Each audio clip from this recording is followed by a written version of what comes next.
皆様こんにちは。旅と旬のウォーキングスポット食べ歩きインゲンです。今回は東京ディズニーシー乗り物系アトラクション全制覇チャレンジ。無課金で効率的に回れる方法をご紹介したいと思います。できる限り初めての方にも分かりやすいよう位置関係も踏まえてご説明したいと思います。最後には感想や反省、それを踏まえてのアドバイスもまとめておりますので、よかったら最後までご覧くださいね。このチャンネルでは見どころや食材をより楽しめるように解説を加えたり、行く前に聞き流すだけでわかるような説明を心がけています。ディズニーシーへは舞浜駅から徒歩またはモノレールで行く方法があります。徒歩では約15分から20分ほど、モノレールは約3駅260円。体力と暑さに合わせて選んでくださいね。駅を降りたら一般の行列に並びます。ハッピーエントリーというディズニーホテルの宿泊者の方たちは15分ほど早く入ることができます。一般のゲートは約10ゲートほど。朝7時過ぎの時点でどのゲートも約20組程度の待ち列でした。列がちょうど日陰の位置にあればいいのですが、レジャーシートを敷いて日傘を差して待つ人が多数です。開園は9時の予定ですが、ここ最近8時15分にハッピーエントリー、8時30分に一般の入場を開始することが多いようです。ディズニーシーはざっくりと以下の7つのエリアに分かれます。メディテレーニアンハーバー、アメリカンウォーターフロント、ポートディスカバリー、ロストリバーデルタ、アラビアンコースト、マーメイドラグーン、ミステリアスアイランド。それぞれの位置関係と代表的な乗り物は以下の通り。入り口を入って大きな海が見えたらそこがメディテレーニアンハーバー。どこからも目印になる活火山があるのがミステリアスアイランド。入り口から一番奥まって遠い場所にあるのがロストリバーデルタ。このうち行列必至の乗り物はソアリン、タワーオブテラー、トイストーリーマニア、センターオブジアースなどです。それらは1500円から2000円ほどでディズニープレミアアクセスを購入すれば並ばず入ることができます。本日は8時7分に立つように合図がありました。8時15分に奥の方からハッピーエントリーの方が入場。一般は荷物検査を開始。荷物検査が終わった後、奥のもう一つの門の前で待ちます。8時31分、入場を開始しました。自分で調べたり、友人からのアドバイスで、入り口から遠いところから攻めてまいります。大きな海の奥には目印の活火山が。まずは奥に向かう途中、活火山の中を通るので、こちらのアトラクション、センターオブジアースに乗ることにいたします。待ち時間0で入ることができました。なお、楽しみにしてくださっている方のために、内容に関するネタバレは一切ありませんのでご安心ください。8時48分終了したので、一番奥のロストリバーデルタエリアへ。こちらでインディ・ジョーンズを待ち時間なしで乗ります。9時5分に終了し、その奥のレイジングスピリッツへ。景色もとても素敵で、ゆっくりと眺めるのも楽しそう。ですが今回はあくまでもアトラクションチャレンジ。5分の待ち時間でレイジングスピリッツを終え、マーメイドラグーンへ。こちらにはお子様向けの可愛い乗り物がいっぱいあります。アトラクションチャレンジとか何か一つテーマを決めると、一人でも余計なことを考えてる暇がないので楽しいですよ。一人の時はテーマを決めるのがおすすめ。ここで地下に入り、同じ場所にある乗り物を空いているものから制覇していきます。道なりの動線で一番奥まで来たのなら、その近くのエリアを重点的に回っていくのがおすすめかもしれません。ディズニーシーは大変広大です。奥から奥への移動、乗りたいものから乗りたいものへの移動を繰り返していると、距離も時間もかかってしまいます。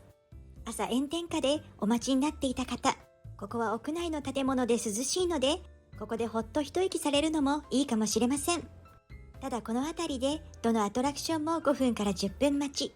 日中の一番暑い時間帯にこういう屋内のエリアを回してもいいかもしれませんね。エリアごとの移動はトランジットスチーマーラインという蒸気船やアメリカンレールウェイという電車もありますのでご安心ください。移動距離を短くしたかったので、マーメイドラグーンから近いアラビアンコーストへ。ジャスミンのフライングカーペットは休止中でしたので、シンドバッドストーリーブックボヤッジへ。ここも涼しくてゆったりと時間が流れますので、休憩にちょうどいいかもしれません。待ち時間も常に少ないですよ。暑い時期は体力に合わせてのプランニングが必要かもしれません。ここで暑い時間帯にショーの予約を入れます。屋内で一番暑い時間帯に涼しい場所で着席でショーが見られるようにいたします。ここでマジックランプシアターまで時間があったので、待ち時間が短いキャラバンカルーセルへと向かいます。ここも待ち時間なしで乗ることができました。お子様も安心して乗れる乗り物は待ち時間も少ない傾向があるような気がいたします。15分ほどの待ち時間の間にキャラバンカルーセルを済ませ、マジックランプシアターへ待ち時間なしで入場いたします。入ってからショーの時間も結構ありましたので、終了時間は11時25分。ここで空いているうちにお昼休憩を取ることといたします。しっかりと食事をとった方が、その後も疲れにくく、体力も回復するような気がいたします。疲れる前に休む、食べられる時に食べる、それがいいかもしれません。カレーもとっても美味しくて、水分補給もバッチリ、日焼け止めの塗り直しもきちんといたしましたよ。他にもいろいろ食べたいものがあったので、このくらいにしたのですが、ボリュームが結構ありましたよ。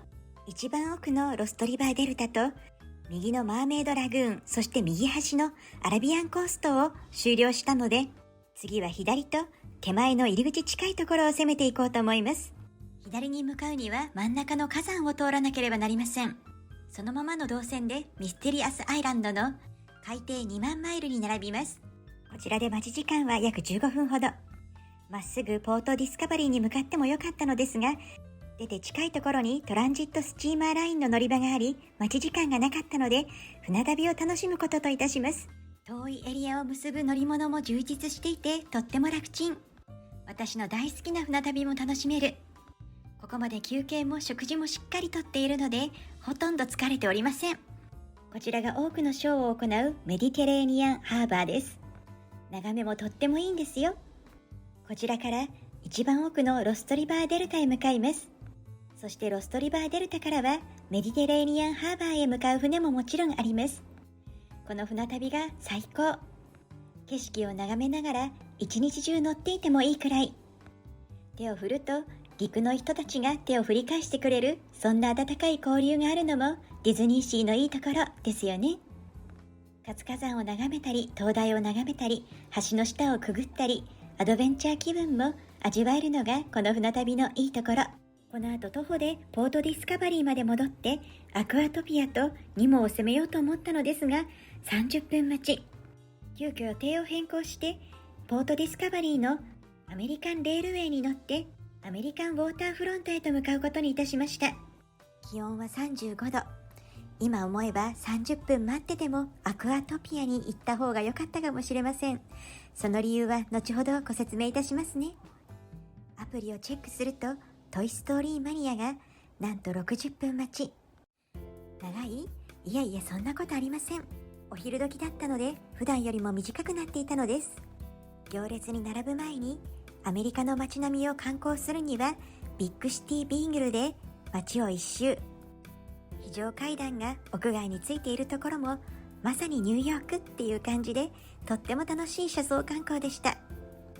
ここで待ち時間が15分だったタートルトークに先に行くことにいたします。アメリカンウォーターフロントは入り口からも近く、人気アトラクションも多いせいか人がとても多かったです。そして待ち時間が少なくなった隙をついて、いよいよトイストーリーマニアへ。待ち時間は60分との表示。温存していた体力をこちらで使おうと思います。ここは行列が屋外。並ぶのはかなりきついと思います。16万点取る人もいる中、私は9万8000点。これは奮闘した方かしら。待ち時間60分通り、60分ほどで終了。場所がすぐ隣にあって近かったので、なんとタワーオブテラーに並ぶことにいたしました。ここからは50分待ち。60分並んだ後の50分。午前中に体力を温存していたからこそやろうという気になったのかもしれません。題材は呪われたホテル。装飾も美しくて見応えあり。私が一番好きなアトラクションかもしれません。入り口を入ってすぐ左にある塔のような建物といえば分かりやすいでしょうか。所要時間は60分ほどかかりました。2つほど長い行列に並んだので、着席できるショーを楽しみます。かっこよすぎてミッキーに惚れそうになりました。終了して外に出ると、メディテレーニアンハーバーでショーをやっている最中、つい引き寄せられるようにそちらに向かってしまいます。せっかくアメリカンウォーターフロントまで来たのなら、名物の金のワゴンのアメリカンホットドッグを買うべきだったのに、ショーの魔力恐るべし。そしてショーをやっている最中、ベネチアンゴンドラは休止中です。そしてショーのせいでしょうか、いつもは100分を超える待ち時間のソアリンが奇跡的に80分待ちに減っていました。ベネチアンゴンドラは18時30分まで。悩んだのですが、ソアリンに向かうことにいたしました。ショーが終わってから見ると110分待ちに変わっていました。全部を回ろうとするなら、このソアリンの攻略が肝になるかもしれません。私は夕方5時以降に並んだので、涼しくなっていたので耐えることができました。そしてベネチアンゴンドラは残念ながら終了。次にリベンジいたします。そしてまだ攻略していなかったエリア、ポートディスカバリーへと向かいます。ニモフレンズシーライダーは15分待ちでした。そしてアクアトピア、入るときにびしょ濡れバージョンですがいいですかと念押しをされます。皆さん大きめのタオルを忘れずに。これは乾かすためにも暑い時間帯に乗るべきだったかしら。そして急いでアメリカンウォーターフロントへ戻ったのですが、ホットドッグ屋さんは閉店していました。この時間帯、ワゴンはほとんど終了してしまいますので注意なさってくださいね。20時から始まるショーには間に合いました。今回若干相違はあるかもしれませんが、主要なアトラクションやショーは約29個ほど、そのうち乗り物を中心に25個ほどを楽しむことができました。今回できなかったのは休止中のジャスミン、フォートレスエクスプロレーション、ベネチアンゴンドラ、そして含めるのならジャンボリーミッキーです。あとキャラクターたちとのグリーティングはいけておりません。以上を踏まえて私からの主観的なアドバイスは、入り口から遠いロストリバーデルタから攻めるのもいい。ポートディスカバリーは暑くて洋服が乾く時間帯に、マーメイドラグーンはいつも空いているのと地下で涼しいので暑い時間帯に回しても良い。ソアリンは乗り物を制覇した後、涼しい時間帯に終焉ギリギリに並ぶ。ですがこれはあくまでも主観です。